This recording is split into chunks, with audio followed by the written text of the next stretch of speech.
Good afternoon, everyone. Welcome to July's CTAA member webinar. We are so excited to be here today with CTAA's Training and Human Resource Director, Karen Souza. She has so much great information to share with us this afternoon, so I'm going to go ahead and just kick it over to her. Thank you so much, Karen.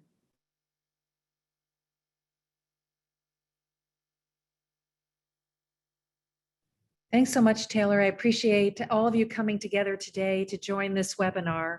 I know this topic has been very critical and it has been for quite a long time, but even more so coming out of the pandemic. I have an experience where for quite a few years, I worked in the private sector as a human resource director with Macy's, and then coming to CTAA and our work with training certification, I've continued that human resource director work as well. So for those of you joining on the call, I appreciate that some of you have direct background in human resources, and many of you are also someone who wears many different hats in your organization. And one of the critical responsibilities right now, when it comes to hiring drivers, especially in all positions, means that in wearing those different hats, the one thing I say to everyone when it comes to human resource management is to be a member of the Society for Human Resource Management, just as I am. There's the national group, and there are also chapters in your community. And they're a great way, a very cost-effective way to be connected and not having to always start from the very beginning when you're trying to put products and programs together. So when we're talking about sourcing and interviewing drivers, the first thing I'll say to you is this. Just yesterday from the Department of Labor, I'm sure many of you heard this on the news or have been reading about this, and it reinforces what you're dealing with right now, which is 2 in 5 US workers are actively looking for another job if they're currently employed right now. The other part is that employees are considering changing their jobs for those of us who are equally focused on retaining good people and wanting to stay with us, that currently 36% are saying what's most important to them today is compensation and benefits and a better work-life balance. So 36% who are currently employed somewhere are saying, I'm also looking for that reason. I want that combination. Coming out of the pandemic, that may not have been my priority in the past, but it is right now. So keeping that in mind, I'd like to have us move forward and talk about some of the challenges you're commonly finding. As we're talking today, you're going to be hearing different ideas that will have you at times say either, good, I'm currently doing that, or you might say to yourself, I'm thinking that I have to revisit that certain action or task that we're doing. And some things you're here are going to be very new to you. So if you could think of this one action to take right now, please note for yourself somewhere, a paper, on a document, that you want to have an implementation plan, is what I call it. And in that plan, you want something that's the tasks that you're hearing right now in this hour that you're saying, I want to do something with this task. And the action items should be the other column, so that as we're talking, you're not losing track of certain things you think are critical. So let's go ahead and move forward. Good news is I don't read off of PowerPoints. I know you're happy to hear that. You can read these for yourself. Instead, there's certain parts of what you'll see here that I'm going to talk about with a little more detail around it.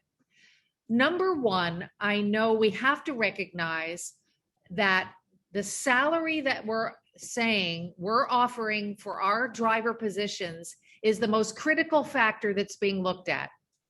That starting salary in your communities, as you know your community, means that many of you are saying, I really have had to elevate, I've had no choice but to be competitive with certain work environments similar to mine, where had to increase my wage maybe by many dollars an hour.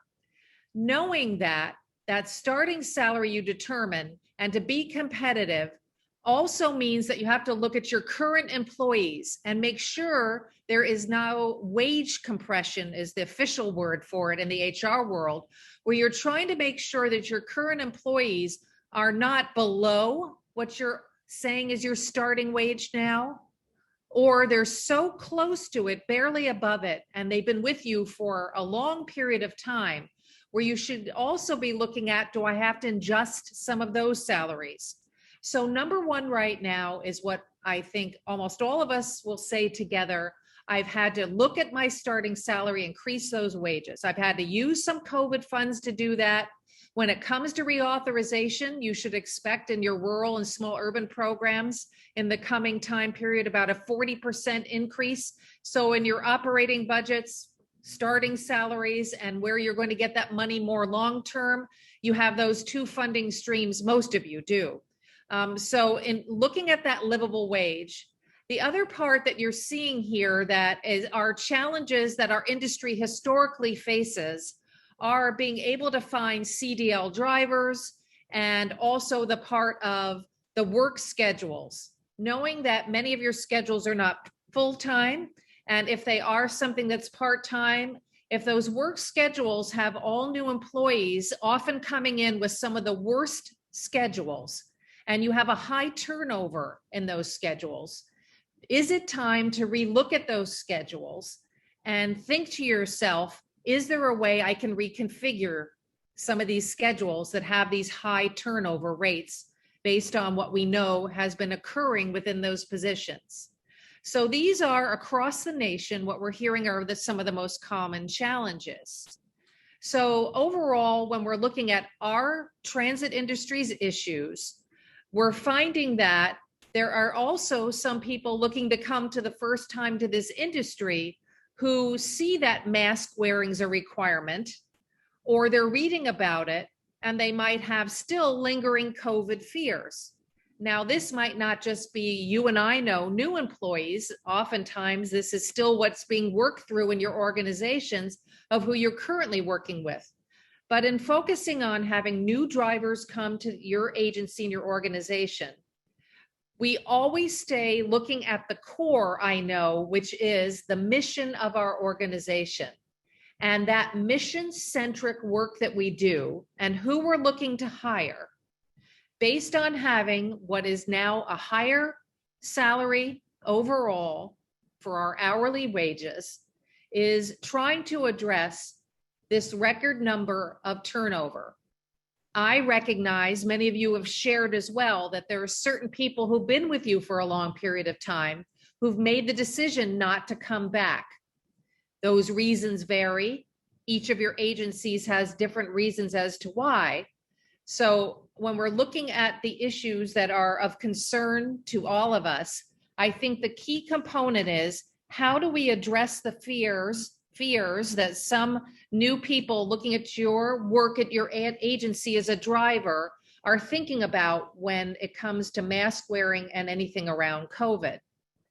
I will connect this thought, if you're agreeing that this could be a barrier right now, or you're even unsure about it, to say that one of your friendly, helpful tools to try to address this without words is to authentically have a video that you're using, hopefully, if you have a good cell phone, and you're taking a video showing your drivers authentically in their vehicles and what it looks like in terms of people wearing masks and being within that work environment, which is the vehicles that they're going to be on as your drivers.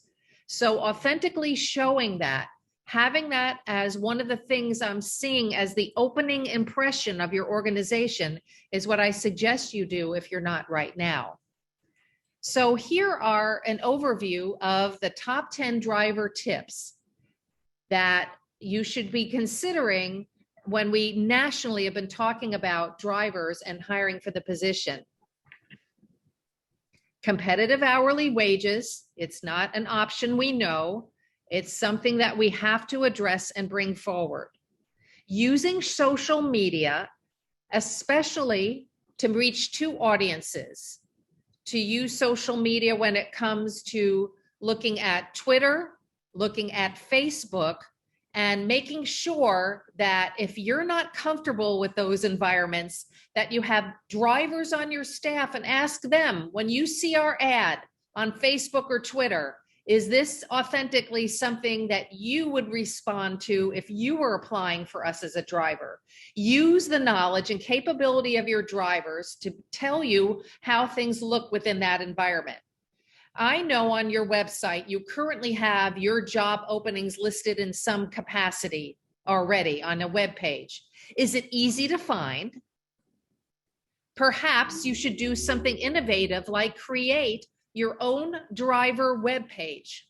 All things and everything for people to get an impression of drivers, and having that identified on your homepage, even if it's for a temporary period of time, where everything and anything about drivers and our work environment, everything from an application to that video I mentioned that's really critical to authentically showing your drivers and how they are in their work environment. Create something like that if you don't currently have it, so that people get a good impression in your community in applying for a driver position. Employee referral programs, I'm a strong believer in, and many of you have told me they work for you. Those kind of programs, traditionally, when you have one, is something where you monetize and give money to the person who was the employee of yours who referred someone as a driver, $100, $125, based on the completion of the probation period. Now, maybe you want to consider in these tough hiring times that instead of only having the employee who referred someone, maybe you also want to monetize the person who was hired and also have them receive some amount of money for making it through the probation period. These are times where we're pushing ourselves to be as creative and innovative as we can to reach out to different audiences, your internal employees as much as the external environment. The other part in the top 10 tips is, if you on your vehicles are advertising your openings, which we should be, inside our vehicle, outside our vehicle, even though you might have policies where you don't advertise on your vehicle currently, now's the time to reconsider that. Do you have the application available inside the vehicle? Many times I've seen inside and outside promotions, and if somebody walked on the vehicle and said, tell me more to the driver, or where do I get an application? They don't have something on board. Get that Lucite holder there, get the application in there, have all your drivers know where to locate it on the mobile app, because all applications have to be accessible on the mobile capability of using a cell phone. I want to let you know statistically, I've learned from talking with Indeed.com that the percentage of driver positions filled by applications that were completed that we have today, the current amount being filled that way of positions is 86% of jobs are filled by people using their cell phone. So is your application something that's easy to fill out and complete in that mobile environment? Next, I want to let you know another key thing that I've learned from social media, and that is this. If it takes more than, now it's 3 minutes to complete your application, someone will not complete your application and they'll go on to looking at another job. 3 minutes, oh my gosh, Karen, that doesn't give much information to get on the application and what we need. Well, if that's the case and you authentically know that, you can, and I encourage you, even those of you working in government agencies where you're told there's certain processes and procedures and we will not give any budge on that, you're going to stay in those procedures by asking or confirming or creating this, which is what I call a short application that has the essential information you must have from someone. And if after interviewing them, you do want to have a second interview or hire them, you will confirm to those organizations and to your HR department internally that we will have the full long application completed 100% before we hire them. Remember, the feedback of data shows people hovering on applications for drivers and bailing out in 3 minutes if it takes that long to complete it. That's the facts. There's no denying that. When it comes to your interview process, I'm sure now that you're thinking, as I did, if I'm in your position, that I want 2 things I want to do. If it's hard to source and get anyone to apply to your agency, you want to go ahead and make sure that you're texting back right away to that applicant saying, I'm interested, or we want to interview you, or we're ready to set up an interview. That brief text message is what you should be considering doing. It doesn't matter that maybe you don't like to text or maybe I don't like to text. It's the immediacy of controlling how we respond as quickly as possible to show interest. Zoom interviews, telephone interviews, as much as one-on-one face-to-face interviews. How are you structuring that within, whether you're a solo person doing this or during these hard hiring times, you're training people in your organization for the first time on how to do this process, how to interview, or you're lucky enough to be in a bigger agency where you have an HR team or department. So these processes of immediately saying we're interested because you're having a hard time across the nation sourcing people is all part of what I say is the beginning, middle, and when we get to the end of hiring someone. So the last bullet point you see there is a realistic job preview video that I mentioned before. Have drivers that you know are good representatives of your agency. Let them know you'd like to do this video. Have them sit in the vehicle if you want. It doesn't have to be a Hollywood quality lighting and everything perfect. It's authentic. So if you have a driver that's sitting in the vehicle parked in front of your agency and you take your Apple cell phone, for example, and hold it up and ahead of time share a few questions you're going to ask. What do you like about the job? What is it that inspires you? You know, whatever those questions are, still being authentic in what we're asking. And that's my top 10 hits that I would say overall. Since we're mission focused and the mission of your organization, and that's what you're looking to hire for people is understanding your mission, because you're looking to hire, aren't we all, people with the best attitude. And what you define as the right attitude for drivers is kind of questions you're looking to ask of someone you're interviewing. Everything about your mission statement and how it ties into your organization starts with my first impression as interviewing with you from the first interview questions I'm being asked. On your job description, it's not just the actual skills that need to be listed there. You should be identifying the attitude you're looking for in those positions. So if you're looking for drivers that have the attitude of being positive, friendly, willing to help, willing to ask questions, so forth and so on, are those identified in your job description?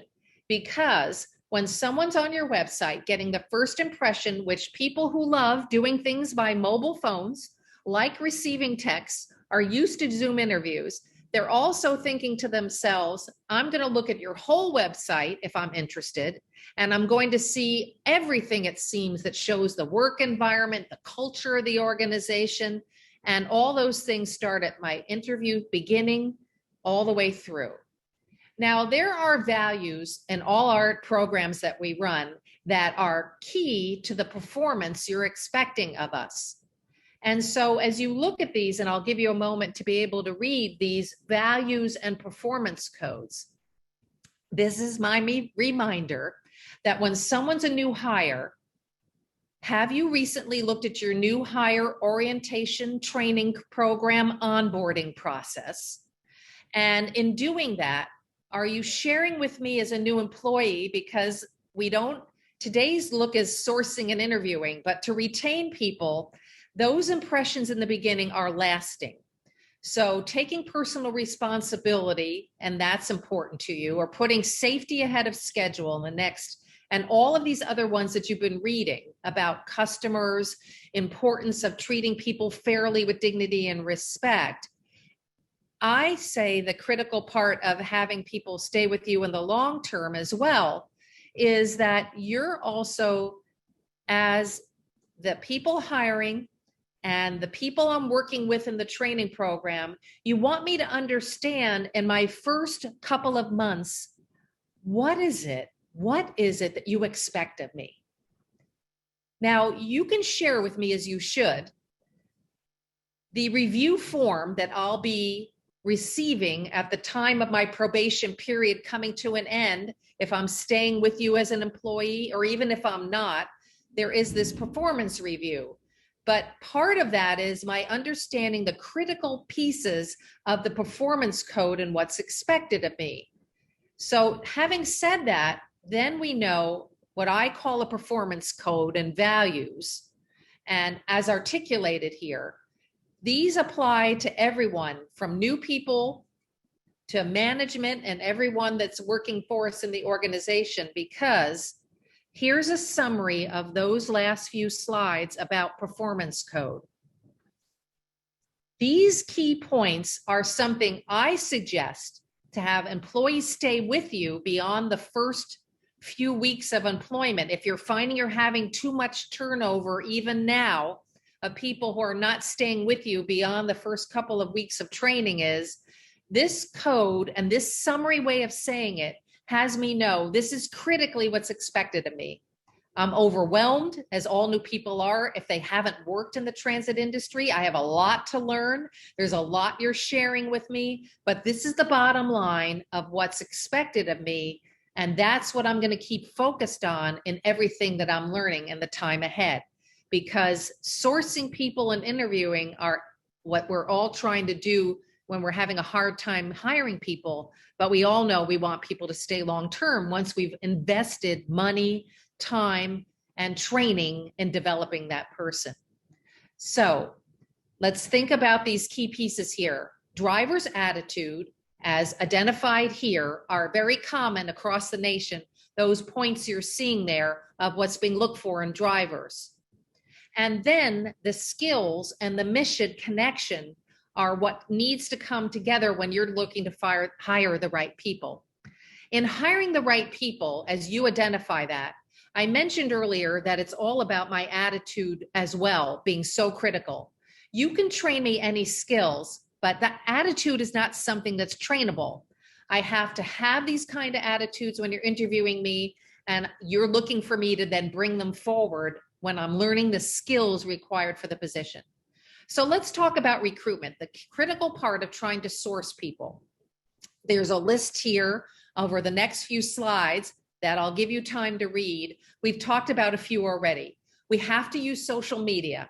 Social media now during the time of COVID, even people who you might have traditionally, historically found weren't using it, have learned how to use it and other capabilities in their world. So Facebook and Twitter and these other things are very commonly used now in other parts of people's lives. So in the past, that may have been true, but now everything should be tailored to that. I would also say the employee referral program that I mentioned earlier, ads inside and outside your vehicle. Job fairs. How about this? If you're saying I am wanting to be a part of a job fair, that's fine to join others who are looking to hire. But instead, I know you're all saying, no, Karen, right now what I want is a job fair where a transit agency where I'm sponsoring it, where I'm promoting it. I love the idea that one of your colleagues said to me, I'm going to hold my job fair on my vehicle. I said, that's interesting. Tell me more about that. And what they're going to do literally is have one of their paratransit vehicles and one of their fixed route vehicles.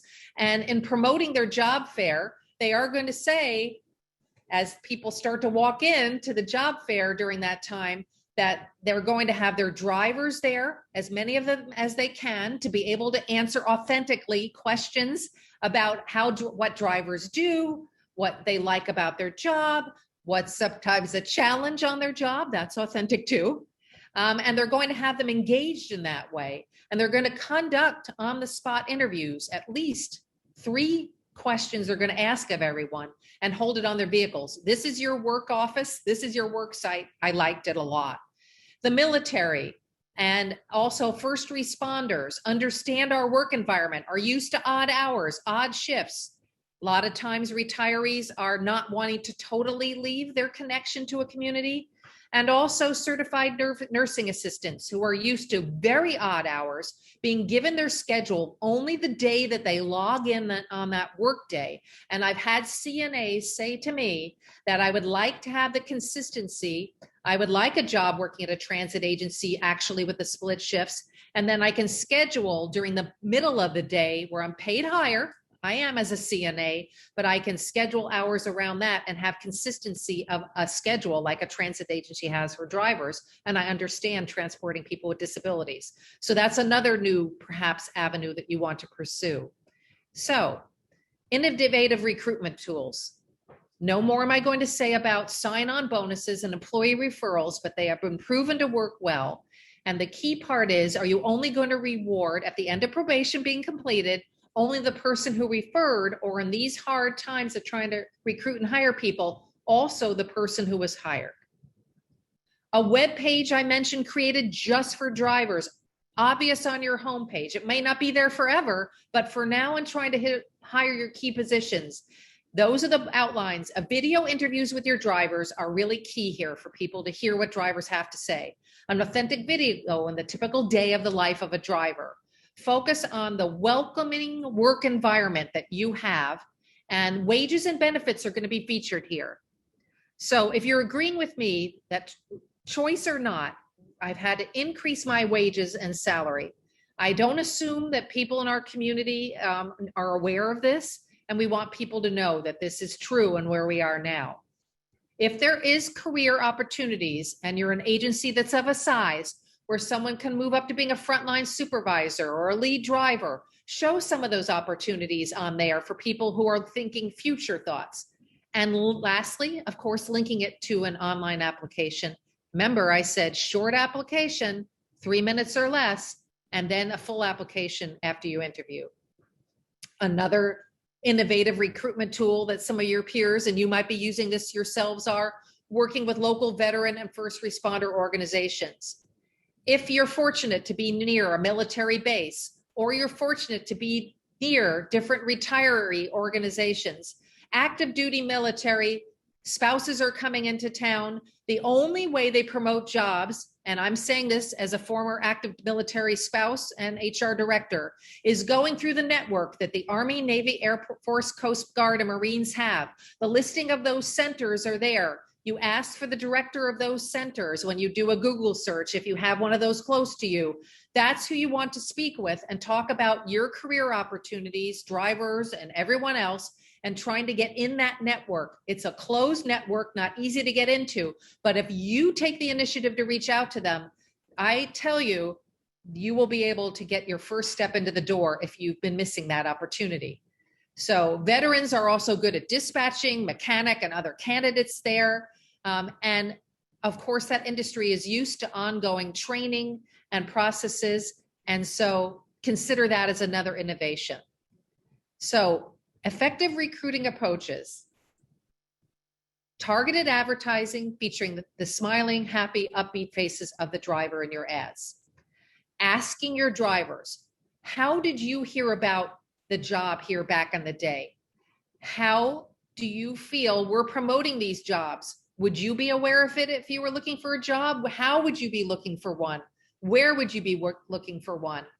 Is there a local radio station? Are you in a bilingual community? If you are, I'm thinking that positively you have ads in English and those languages. That's one way you're communicating your openings. Your applications are in those bilingual languages. That maybe if you have an HR department, you're hiring someone on HR who is bilingual, if that's your community that you're working with. And then marketing to certain targeted demographics.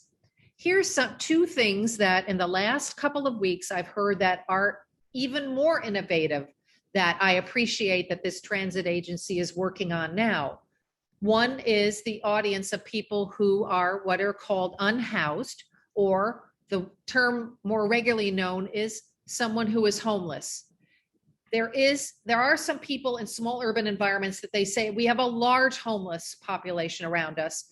All the time I'm seeing homeless people, and they do use, many of them, certain services and partners that we work already currently providing transit services to. They decided to reach out to those partner organizations and discuss the kind of job opening they have as a driver, what they're looking for, and seeing if those agencies are already working with certain people who are homeless or unhoused, is the term being used now, where they can make a connection to certain people to have them come and talk with them about an opportunity. They said, we're opening ourselves to that. The other one might surprise you, and it would take some work on your part to see how to make this work. But I'm also talking with a couple of agencies where they're looking to consider people who have had misdemeanor convictions or convictions that are not something that would mean they couldn't be working as drivers at their agency. They're being very intentional in these discussions. They're being very sure that in working with their board of directors and looking at the misdemeanors, primarily that's what they've been focusing on, though not always, that occur, that they're going to use their right judgment to be looking at people that could be considered to be employed by them, and to not give once wrong and a strike for certain reasons that people have been incarcerated. That's part of the diversity, equity, and inclusion, DEI, that many of us are within our own agencies or what's going on in our communities. And they felt it was important to reach out and see if people who are applying are not in the past where they wouldn't have been given any opportunity to interview at all. And they are doing intentional work around this. And that very well should be something that you would consider as well. The other part I want to share with you is that when it comes to recruitment and social media, that this is currently the percentage of career sites that drivers are using to look at job openings. Now, I keep saying the term drivers, don't I? I was given very specific feedback from social media platforms that if you keep using transit agency terms that are insider terms, when people are looking for opportunities, they are not understanding paratransit, fixed route, or even operators assume certain things that are not what you're talking about. They said, please use the term drivers and keep your job descriptions in a way that most people would understand these terms when they're looking for career opportunities. So 85% of job seekers go to Indeed that are transit agency positions and drivers, and so forth and so on, based on the positions that you see there. And out of that group, the amount of percentage that are hired, about 63% come from Indeed out of the 85% who are looking at Indeed and are hired across our nation, comes from Indeed as number one as well. And then the list goes down from there. So how transit drivers look for employment. Today, 57% of job seekers, as of my last conversation a couple of weeks ago with social media and those different platforms, are using their cell phone, as I've said earlier. And they dropped from 5 minutes to fill out an application, which was the case a few weeks ago, to when I followed up with them before our presentation, it's down to 3 minutes willing to fill it out. Look how quickly things change. The other feedback I get about social media is people are not looking, when they're looking at Indeed and these other websites, if you've used them before, you might say, I get a lot of applications in the beginning, but if people aren't replying back to you, it's the speed of replying back to show your interest is number one. And the second part is they already, and applying, as we know, to a lot of jobs, might have already had a position filled that quickly that they've already accepted, and they're just not replying back to your request. So don't give up on those platforms. Keep coming at it, because it's not something to take as it's not working. We have to keep moving forward. Now, social media sites give you a way to post things free, and that's always a good way to start, but also to pay a fee to them is certainly something that's important as well. And why you would want to monetize your ads, just like you used to do traditionally if you've been doing this a long time in newspapers or other ways, is because part of it is it moves your advertisement higher up in the view. And part of it is you're getting reporting and data that's available to you that you want to access, where it'll show you things. And you also, on a lot of those platforms, get assigned a person from Indeed and from all those other platforms that's your assigned person. You can ask them questions like, how many people have been opening my ads? How many have been hovering on them? And looking, what are they looking at? What words were they hovering on that they finally decided to open? Drill down and use the money and fees you're paying, not just in the context of having the ad move up, but also in the context of what is the data showing that I can't see, that only can be seen by those particular platforms. The other key piece of information is you have a mission statement, we know. You might also have a vision statement. All those are a lot of words that you're trying to say who we are, who we serve, and what we do. But the best thing from a social media standpoint is to have a brief way to brand your agency.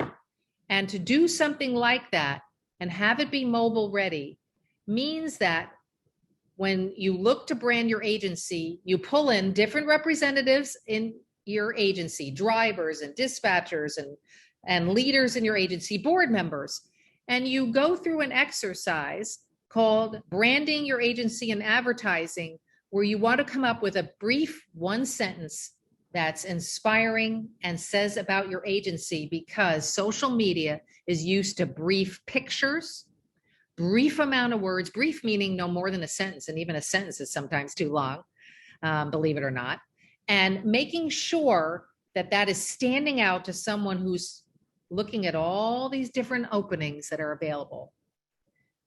Okay, Karen, I'm going to be branding my agency. I'm going to be using social media. I'm going to be taking my phone and doing an authentic advertisement of drivers and what they do and who they are. I'll follow you. I'll agree to do all those things if you aren't currently. But I think what I want you to take away with is this is doable. It can be done. That whether you're very small and you, again, don't have a department, or whether you're fortunate to have a communications team, an HR team, and you have all those capabilities, it's those tasks and actions and testing it to make sure that you can see in testing it. I mean, does that application really get done in 3 minutes or less? Does that video reflect how we want it to reflect our agency? Do we need to do a new one? It's been a while. No matter what, all those ways and impressions matter. So what I did was I asked the social media platform Indeed, who was willing to talk with me the most, about an example of a good job description. And this job description from Ride Connection in Portland, Oregon, they said, if you and your transit agency members are not used to thinking of how people look at a job opening in social media, it's not just by job title, and it's not solely by salary, though those two things matter. It's also certain keywords that reflect that particular agency or work environment that are what people are hovering on to get an impression of your agency. So what they did was, this ad that got the most amount of openings that they saw, far and above any other ones, talks about heart and soul and keeping the community, having people live independently, we're safe. These 3 sentences are plenty and no more than that when it comes to then saying, and here's our application, and go ahead and have them link to the particulars around that. So remember, it's not just job title and it's not just salary, but it's keywords that people are searching for that reflect the kind of environment or place they'd like to work. After that, I asked them, post-COVID, what's the best ad you've seen for drivers? That was interesting, as you can see as well. They said it's still Ride Connection. And from Ride Connection, let's look at a moment, even though I know you can read this, at this particular ad. What's interesting about this ad is they start with, join our team. they say one sentence about, in this case, not the job of what a driver does, but they're describing the overall environment. We're a nonprofit agency. We serve a diverse population, high emphasis on diversity and inclusion in our workplace. What does that have to do with driving, Karen? It's describing the culture and the environment. And you have to be, we all know, authentic in this. Truly, this is our work environment because we have to live up to the hype. Then it says staff are valued for their experience. And you can see there, their unique viewpoints. Our culture empowers, builds, collaborates, encourages, and a good work-life balance. When I opened this presentation, I said good work-life balance, salary and benefits, two things that 56% today of people looking for jobs are looking for. Lastly, they ended with, we offer flexible work schedules. You're like, no kidding for drivers. There's a lot of flexibility that's needed. They have annual bus passes to get to work, so forth, competitive benefit package, generous time off, so forth. But you see how different this post-COVID ad is. Well, where's the part about the driver position, Karen, and what drivers are going to do? And they have the link to this saying this is the opportunity of drivers and connecting to it. But this is the world that I've just described to you of what the Department of Labor and what the analysis is showing of people coming out of COVID who are looking for positions, including drivers. Much different than the traditional ad, clearly, that most of us have done before. So I'm asking you to consider that maybe it's not just one ad only saying one way what you have available. If you cannot and are uncomfortable with moving away from your traditional looking of way ads are being posted, then why not have two versions of an ad? Why not? Doesn't have to be all one way of saying, communicating who you are, does it? It doesn't. So let's open ourselves to trying to source and having different ways that ads can go. Maybe one ad is your free ad on the social media platforms and the other one is your pay ad. And you rotate that ad if you're doing something paying for those platforms over a 2 or 3 week rotation. Sure. So this times are calling us to look at things differently, open ourselves up that way. So job descriptions, we want our attitude to be listed in there, something about our work environment and culture, not 100% only featuring skills, and move those descriptions to the top of your job application. Don't have it buried way at the bottom because we know most people don't read all the way to the end. So mission, job description, all of that. When I've been asking transit managers as I'm speaking with them, what do you think drivers value? What's the most important things they're looking for? This is the order of what the overall analysis shows that you can see here. Then the question was asked of drivers. What is it that you value from your perspective overall? And this is what they said. Type of work, safe conditions with COVID and everything going on in that world. Work-life balance is there. Respectful treatment, ability of top management, and then salary and compensation. I know you're talking to many people where salary is coming across as number one and benefits. You're also saying some people, we don't have as many people applying because of what's being discussed about many people waiting until those higher level of benefits are no longer available. All those factors are true and mixed in the pot of things. But the other true part, beyond getting to the right livable salary that you know you must get to within your community, is still this perspective of trying to have that ability to have that balance at how the drivers see what they share, what they value. And we all want to know that secret. And it's not secret here. This is from an analysis and discussion. When it comes to your interview process, and those interview questions, some of you come from a work environment. Typically, I'll say it's city and county governments where you have to ask certain questions. You're not given much flexibility to move beyond those questions. I think the key thing is, as much as we have to ask questions that are tailored for drivers and what drivers do, and put them in real life, authentic situations. I commonly hear almost all of you are always asking authentic situational questions. Even if I've never been a driver and I don't answer it perfectly, you're trying to listen.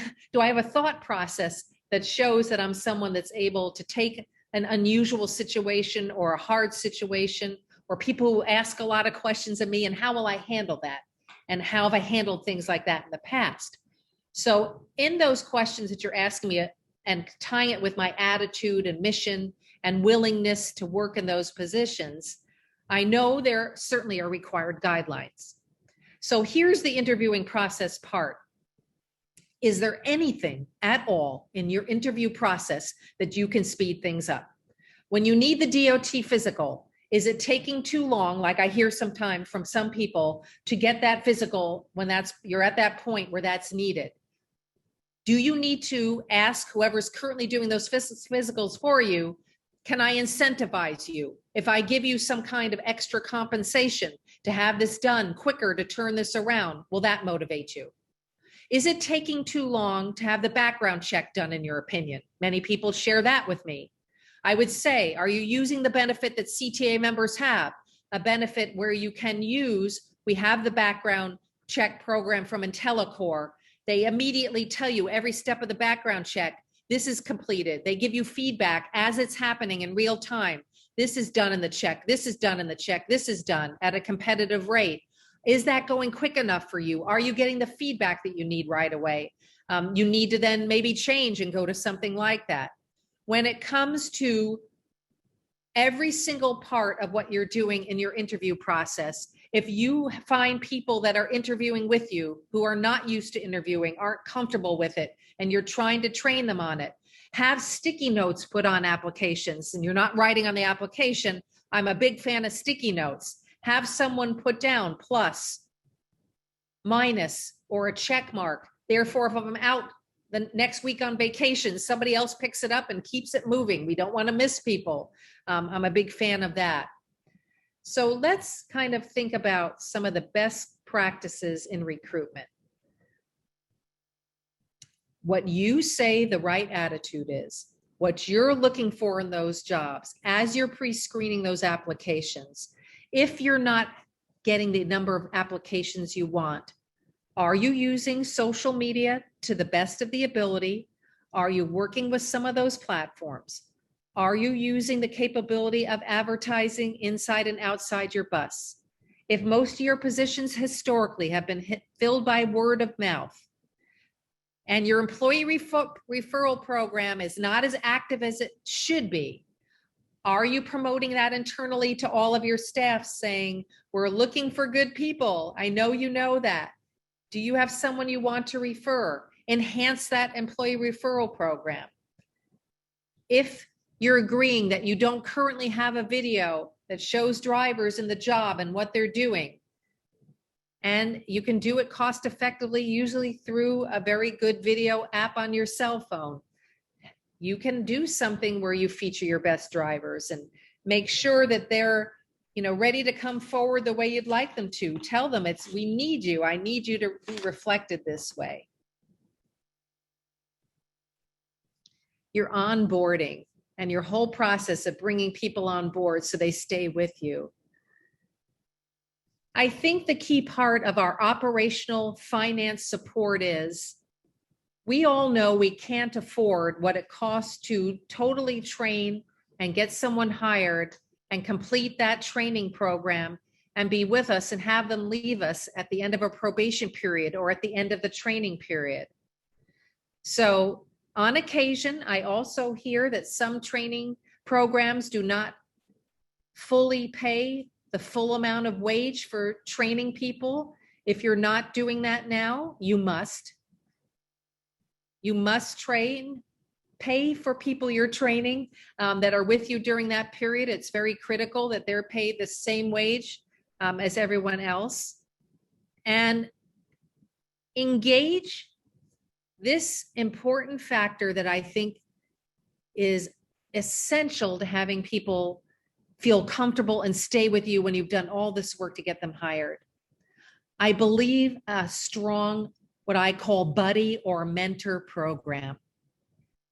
when you have some, which you do, drivers who are good at what they do, a new hire will turn to a peer we all know more readily to ask questions than a supervisor or even somebody who trained them.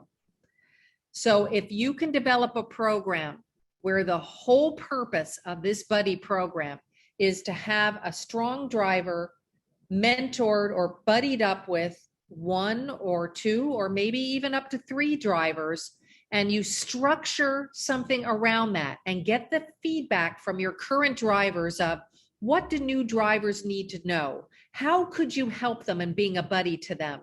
Maybe you incentive pay those people who are mentors or buddies. But I believe a strong capability of a buddy program for new people that you've invested in is a key to having a success of not having turnover from that. If you take a formula, which there is, that shows that for every driver's hourly rate and all their benefits loaded into their full package of payment times the amount of drivers that are lost each year, and you look at that figure and then take the total amount of loss of turning over those drivers and share that with any operational or finance person from your general manager, HR perspective, no budget can afford to lose. On average, losing 10 employees a year, it's $90,000 that you have thrown out the window and those people turning over that you've spent all that time to bring on board.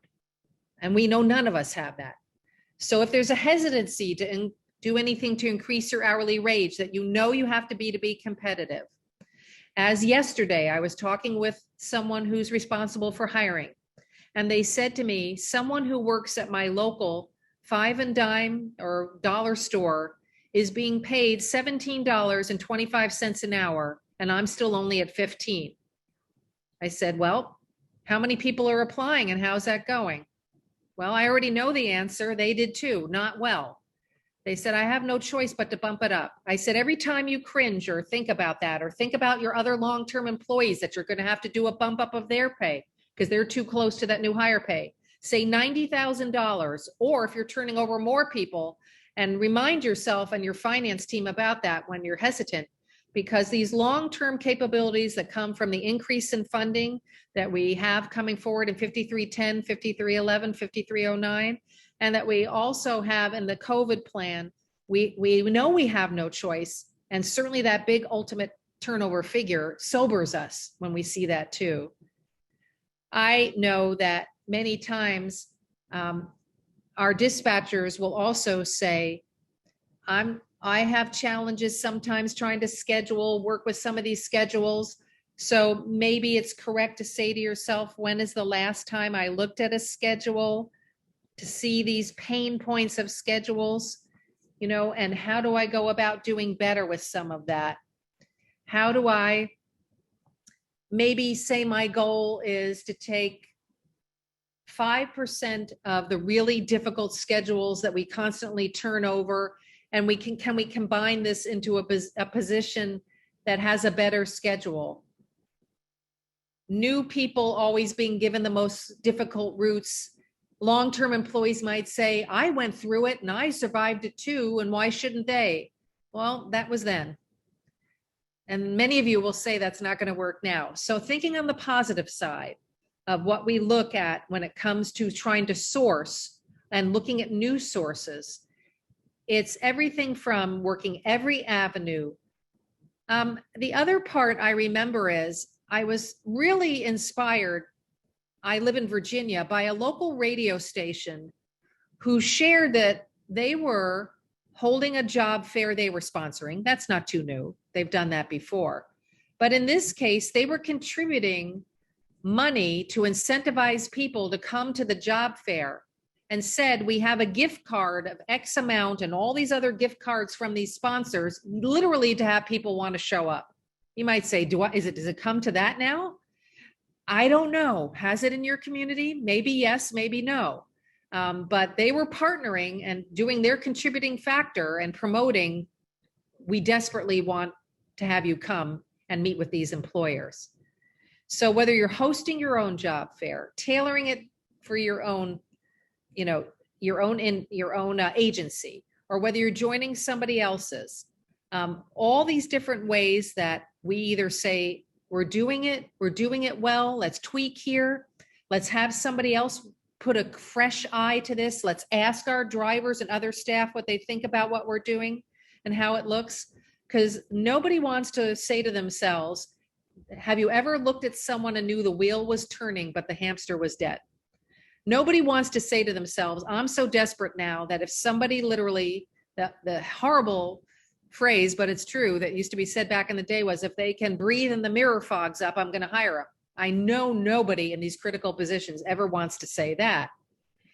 So, really thinking back to, recruitment and our thoughts around this and your thoughts around it, I want you to feel encouraged and inspired that these new capabilities are worth the effort and time, and to look at it again and see what we can do differently.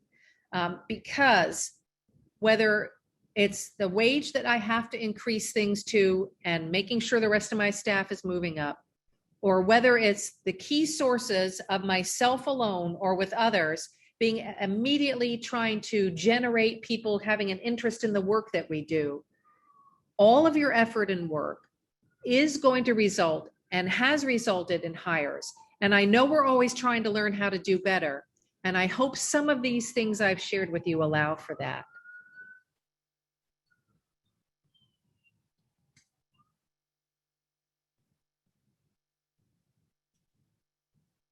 I know that some of you might have questions or comments. We have the chat room available, and I wanted to open it up to see that in the chat room, we say that we will be sharing the recording, to remind you of that, and you will be able to get access to that. But is there anything anyone wants to bring forward to your peers or to me that you'd like us to comment or discuss? Something successful that's working for you? Who doesn't like hearing that? Well, last but not least, as I give a moment for anybody who'd like to do that, if you'd like to, I will say that as shared with all of you, and the formula for turnover looks like this. Let me just get it for you so you can hear about it word for word as I'm pulling that up. I'll say it a little slower because I know it was a lot coming at everyone. The true impact of turnover formula is taking the annual wage, and then it's called gross up for benefits. So whatever your benefit package is, there's a certain, what the term literally is called gross up for benefits. Typically it's in a range from 1.2 to 1.5%, somewhere in there, but you do the analysis for your agency. So annual wage times the gross up of the benefits will give you your total wage figure. You might already know that, but if you don't, that's how you determine it. The next thing is the cost of turnover is 0.25%. That is the data point of all the work and research for transit. The turnover cost is 0.25%. And that gives you the cost per employee. That's your total turnover cost. So if your driver's salary was around $27,800 annually, and the gross up for benefits is 1.3% for that agency, then the total wage is $36,000, a little more than that. Turnover cost is 0.25%. So the cost per employee at that wage is about $9,000. And if you lost 10 employees, that's $90,000 that you lost at the impact of turnover. Now, a good question. Who struggles, probably many of you do, with the gap in time between you've made an offer to someone and the beginning of the program, and you're having people, either you're losing during that point who've said, sorry, I accepted another position, or not replying at all to tell you that, but you know they're not replying and you tried a few times. And that's part of speeding up the process, where I was saying examples that you're trying to do is when you've made a job offer, someone says they've accepted and you realize, oh gosh, Karen, it's 2 weeks or 3 weeks to go through all these other pieces. You want to assign someone to be keeping in touch with that person to let them know that you're still interested and your intention is to get to the point of them being hired. So everything from speeding up, if you can, the physical, speeding up the background checks, if you require reference checks, anything to try to facilitate that going faster, and keeping in touch with them to let them know that you're looking to hire them. I have had people hire someone they have on a conditional basis, and they have it all written up and gone through their legal side to say this is conditional on these following things. So they're not driving it. No, they're not doing any of that. They're having them stay with them on a conditional basis if they have other requirements in their agency without driving yet, and saying that they didn't want to lose them. They were too key a people, they felt, to lose them. And so they said, based on all these things being completed, if that's successful, then you're going to be a driver. So I have had people tell me they've hired people on the term they've used. I'm sure there's other terms, and some of you might be doing this, is on that basis, even though they're not driving. And they do tell people, when we have all these things completed, that's what we're going to do.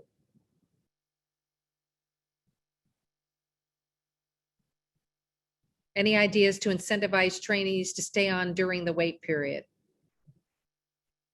So if some of you can hire someone and have them do other things in your agency legitimately and have some hours that way, that was one suggestion I had. But does anyone else, Dana is asking us, anyone else, or any of the rest of you, any ideas that you have used to incentivize a trainee to stay on during the wait period, beyond constantly staying in touch very regularly with them and letting them know the process is moving along, where they stand in the process, and that you're intending to hire them, trying to get them to hang in there.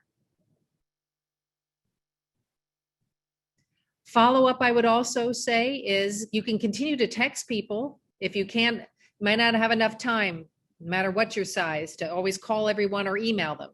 So text them and say, just like I remember, Dana, just as I said, I want to let you know, it looks like we're X amount of days away from this final part being completed, and so forth. Using that tool. Well, I thank everyone. We've come to 3 o'clock as our time. And I did have on the beginning how to reach me by phone at my direct number, 202-294-6527, or by email at souza@ctaa.org. I hope you've had some value from this. Thank you very much for joining us. And we look forward to being in touch with you and being the resource going forward. Thank you.